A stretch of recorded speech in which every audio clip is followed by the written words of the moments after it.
we can certainly advance in the direction of our imagination. You have to think through how your life could be valuable without alcohol. Often people go all or nothing, just like they do when they're quitting cigarettes, and they'll quit for a month and then have a cigarette, and they'll say, oh my God, now I've broken the pact, and then they'll smoke a whole pack and they'll be smoking again. You don't have to do that. You can just decide that you slipped and that you're going to get back on the wagon again. Waves of contempt for existence itself keep coming.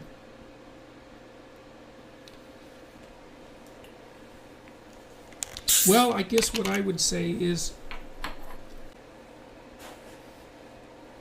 it's probably time for a little bit of individual psychoanalysis, and I don't necessarily mean that you have to go and find a therapist. You say waves of contempt for existence itself keep coming, but I don't believe that that's exactly right, and I'm certainly not accusing you of being deceitful. I might recommend trying the past authoring program. You can kind of tell if something needs work from a memory perspective if it occurred more than about 18 months ago, and when you remember it, it still causes like a wave of sadness or anger or really any kind of negative emotion. I would say you try to shed all your personal resentment. Part of that too is to not take things too personally. There's nothing personal about the fact that terrible things happen to you. I mean, unless you're directly causally involved, as it says, I believe in the Old Testament, rains on the just and the unjust alike. And what's the vision exactly? I mean, is it the destruction of the town? Is it the destruction of the country? Do you want the entire world to blow up?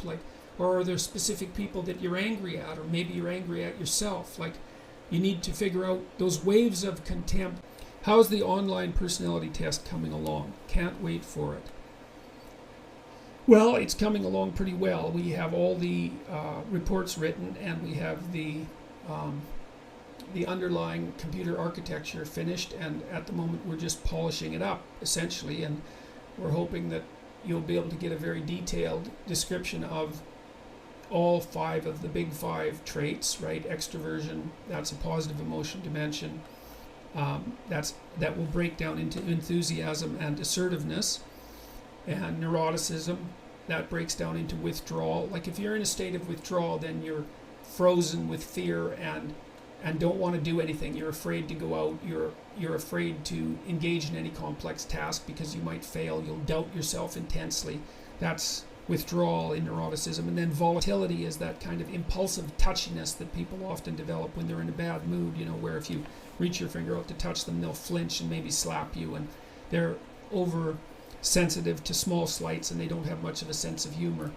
And agreeableness, that subdivides into compassion and politeness, and the liberal types are more compassionate, and the conservative types are more polite, and politeness seems to be something like acting in accordance with the social norms governing interpersonal interaction, whereas compassion seems to be the proclivity to side with the weakest party, something like that. And I think it's the primary maternal dimension, because the perhaps along with higher levels of negative emotion, because it's obviously the case that when you're dealing with children, especially infants, that you should take the side of the weaker party pretty much no matter what the logical argument is, right? Because an infant who's crying is always right, especially if it's under a year old. There's no logic to it. It's an a priori fact that a crying infant is correct. And so we don't know how that translates into the political sphere, because the most direct translation would be a complaining person is always right. And, I see that manifesting itself, I would say, quite clearly in the politically correct domain, is that you always side with the person who's manifesting negative emotion. And you always assume that there's an external reason that needs to be rectified in order to deal with that. And, it isn't obvious to me that agreeableness as an ethic is something that's transformable into the political or the adult landscape. But, we don't know these sorts of things, and we can't even talk about them because people automatically assume that that's sexist or misogynistic, or even though, there are agreeable men as well as agreeable women, because men are quite maternal for the kind of large apes and mammals that we are. But we need to take these sorts of things seriously, because it isn't obvious to me that an ethic of agreeableness can govern a complex polity. It looks to me more like conscientiousness is something that needs to govern arm's length transactions and that sort of thing, rather than treating everyone like kin, which you just can't do because you don't have the energy. Anyways, the test will also associate assess conscientiousness. That's orderliness, which seems to be associated with disgust sensitivity and is a good predictor of conservative belief. And industriousness, which is something like it's what it says exactly. It's the proclivity to engage in effortful work towards a defined goal in a reliable manner, and it's the second best predictor of long-term life success after IQ. And then the final thing it'll assess is openness to experience, which is more or less half creativity and half interest in ideas.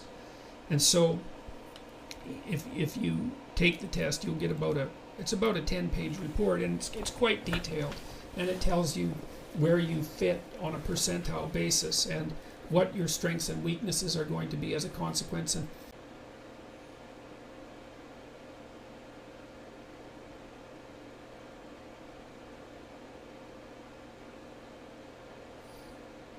Benjamin Wood says, my room is a den of iniquity. Well, congratulations, that's not an easy thing to pull off. I guess you might be asking yourself, what's that's doing for you? Obviously you're being funny, and that's just fine. So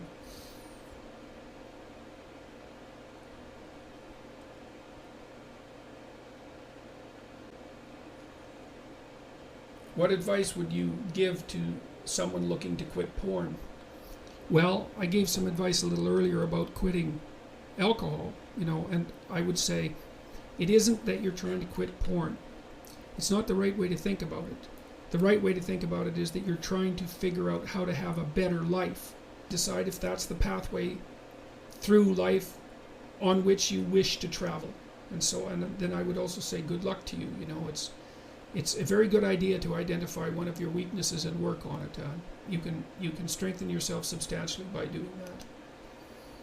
Don't underestimate the significance of the birth control pill. It's like the hydrogen bomb or the computer chip. It's a world revolutionary technology, and for all we know, it might do us in. In the West, the birth rate is far below replacement, and that's as a multi-generational strategy, that's an absolute dead end. When people float and drift, they usually don't float somewhere good, and they usually drift somewhere bad. I am beginning to sort myself out thanks to you. Well, I'm very glad to hear that. I have a question about scheduling your time. Trying to make a schedule in a chaotic job with constantly changing shifts and hours. Tips, or should I find a new job altogether? Well, I can't answer that, Josh, because I don't know enough about the details of your life. But what I would say, and maybe you've tried this already, is, try to make two plans, okay? Because when you're trying to think something like this through, you need to think it through in detail. And so one plan would be how you would conduct your life optimally and organize your time if you kept your current job, and you want to make that as acceptable and positive as possible, and then make out another plan where you shift jobs and you have maybe a more stable working arrangement, and then think about what your life would be like if you had that. And then because you've laid out a detailed map of both, you're in a much better position to compare them. And so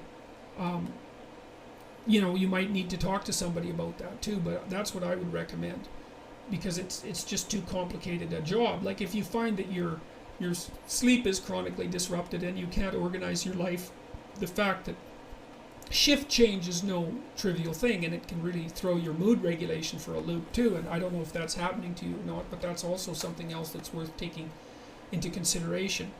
But I would say map out an alternative reality where you don't have those problems and see how much better that looks. I presume there's some advantages to your current job. So, and it also depends on what your options are. Like, how hard would it be for you to find another job? And could you find a job, like maybe the best thing to do would be to try to find a job that's better, that doesn't have shifts, and maybe that'll take you a year or two. That can be very difficult, but a year or two is a shorter period of time often than it seems. So that's what I would recommend. So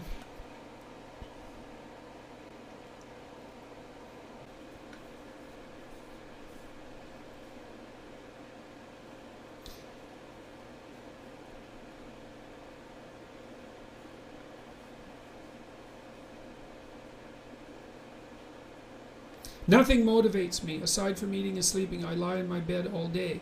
Not on my computer, not on my phone, not doing anything. I just lie there thinking, what's happening to me? I would say that you are, and this is not a diagnostic comment, and I don't know enough about you to provide that sort of information, but I would recommend that you see a therapist and be screened for depression, because that's what it looks like to me. And I would say that if it's depression, you should do something about it, because depression is very hard on people. It produces a lot of stress hormones like cortisol, and that can hurt you. And if it's only been a couple of days, I wouldn't worry about it. But if it's a chronic pattern, then you should go talk to somebody, even your family doctor. And there's always the possibility that a low dose of an antidepressant might be worth trying. You'd know in a month if it fixed you, but I would say don't stay in that situation, man. Go find out. Do whatever you have to get out of it. And especially the fact that you're not on your computer, not on your phone, not doing anything. You're ruminating. That's just lying there thinking. That's loops of negative emotion, and you don't have any positive emotion. That's why you're not on your computer or your phone. And so one of the characteristics of depression, well, I suppose two of the characteristics, is a decrease in positive motivation. And so that means that you're not interested in anything, and an increase in negative emotion, and that can manifest itself in that just lying there thinking. So go talk to someone. Tell someone that this is happening. Get to your family doctor. Let them know what's happening. Get them to give you a depression screening, and see what you can do about it, because there are effective treatments for depression, and sometimes antidepressants work like a absolute charm. I want to be more connected to people, but part of me can't get myself to care. Okay, well, one of the things so maybe you're a little bit on the disagreeable side. That's a possibility.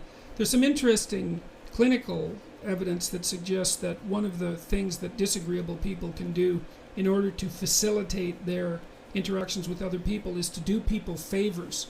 And so what you might say is that you could start by acting like you care, and then maybe you could learn how to care through doing that. So maybe you could say, well, I'm going to do something nice for someone once every 2 days for a month, and think about it a little bit, and see if that changes you, because sometimes you think yourself into change, and sometimes you act yourself into changing your thoughts. And so that's what I would start by doing. And you could also be more connected to people regardless of whether you care. Let's say that it would take you 6 months of practice, or even a year of practice, before you cared. But that's not so long, especially if you're young. So that's what I would say about that.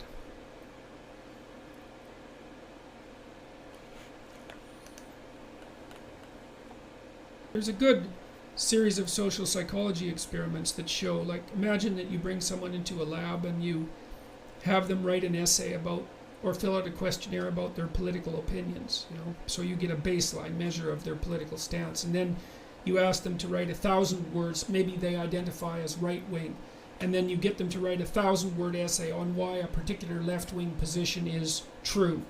And then you have them come back in 2 weeks and you give them the same political belief questionnaire. They'll have shifted quite radically towards the left. And the reason for that is that people don't think through their positions in great detail. And so if you get them to think through a contrary position in great detail, then that starts to become more convincing. Don't make unnecessary enemies. So you might be have fallen so far inside yourself that it's very difficult to get out.